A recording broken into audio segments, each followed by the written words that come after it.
Aidon Habibi. Perjalanan pulang dari Masjid Kuba dan dari pasar kurma. Jadi bisa kita wakafkan, bebas. Kalau misalkan ingin letakkan sendiri, ya Allah, aku niatkan wakaf ini untuk siapa. Hal yang mengacu pada urusan yang seperti ini kita bantu koordinir untuk memudahkan sehingga Bapak Ibu semuanya itu fokus untuk ibadah insya Allah. Jadi tidak terlalu pikir belanjaan apalah segala macam seperti itu ya. Alhamdulillah. Alhamdulillah. Baik, Bapak Ibu yang Allah muliakan. Jadi jangan lupa ya, untuk asar nanti kita akan kumpul di lobi untuk kita acara manasik, pemantapan manasik.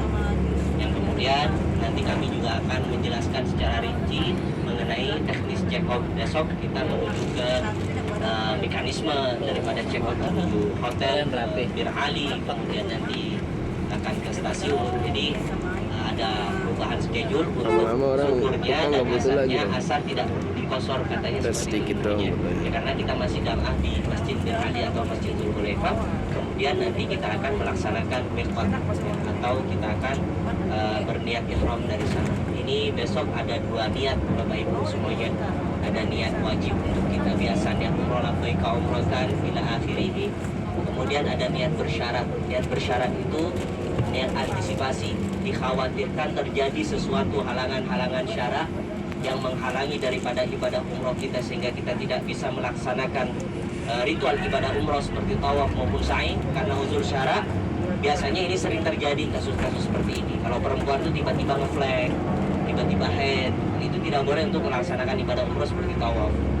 Ya kalau biasanya sakit, atau head segala macam, atau uzur-uzur syara yang lainnya. Ini sering terjadi, maka kita nanti akan pakai niat bersyarat. Kalau dengan niat bersyarat, maka insya Allah semuanya ketika sudah melaksanakan niat bersyarat, kemudian terjadi sesuatu halangan syarat, maka insya Allah untuk resikonya tidak seperti yang tidak niat bersyarat. Bayangkan kalau tiba-tiba wanita haid, ya, atau keluar darah, ngeflag misalkan, ya pada akhirnya kalau tidak pakai niat bersyarat, maka dia harus menunggu sampai suci dalam keadaan ihram, mandi nggak pakai sabun, sikat nggak boleh pakai pasta gigi, nggak boleh pakai wewangian, nggak boleh segala macam larangan-larangan ihram sampai dia benar-benar bersih.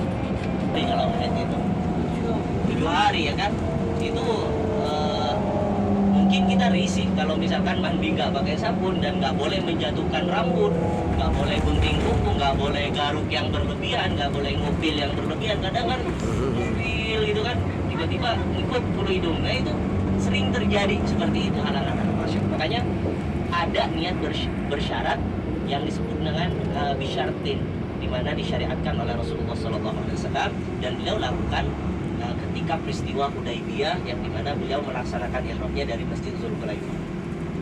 Ya sebenarnya kita niat untuk ihram itu sebenarnya nggak apa-apa niat di kitor atau niat di station. Ya karena memang sebelum dibangun memang sudah dipertanyakan fatwa para ulama khususnya apakah boleh niat miqat di station, boleh-boleh aja.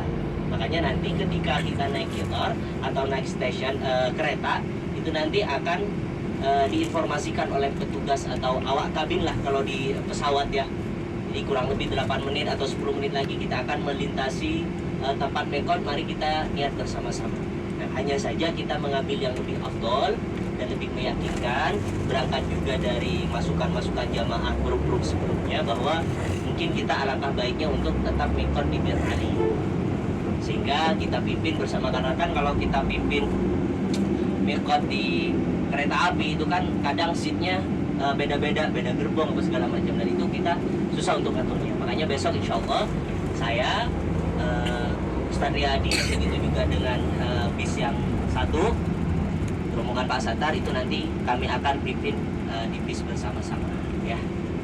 Untuk sholat sunnah ihram, setahu saya sholat sunnah ihram itu Bapak Ibu yang Allah muliakan, sepanjang yang saya tahu dari kitab-kitab fuqaha fikih itu tidak ada yang namanya sholat sunnah ihram.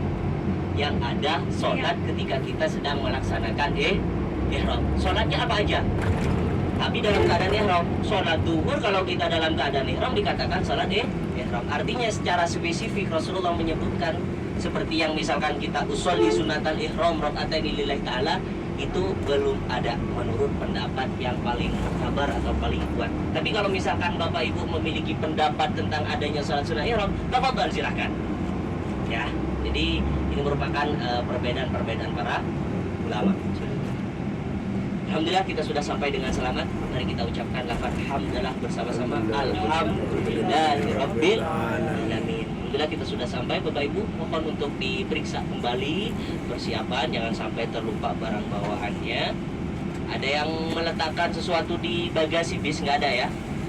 Ya, di atas semuanya dipersiapkan. Mohon betul-betul jangan sampai tertinggal barang bawaannya, karena kalau tertinggal berapa urusannya. Dan kemudian Bapak Ibu berakhir sudah.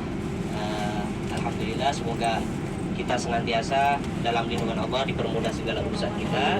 Utamanya ibadah-ibadah kita menjadi khusyuk semaksimal mungkin. Kita bisa menggunakan waktu yang sangat singkat ini dengan sebaik-baiknya. Kemudian Allah jadikan amal ibadah kita sebagai amal ibadah yang makbulah, mabrurah. Kenapa? Duhur sebentar lagi, kita masih bisa untuk sholat duhur, alhamdulillah. Ya walaupun kita harus terburu-buru ini, ya kejar-kejaran, ya, karena kita terlalu kesiangan berangkatnya seperti itu. Baik, Bapak Ibu yang Allah muliakan, alhamdulillah itu saja yang bisa saya sampaikan. Jadi Bapak Ibu misalkan menemukan suatu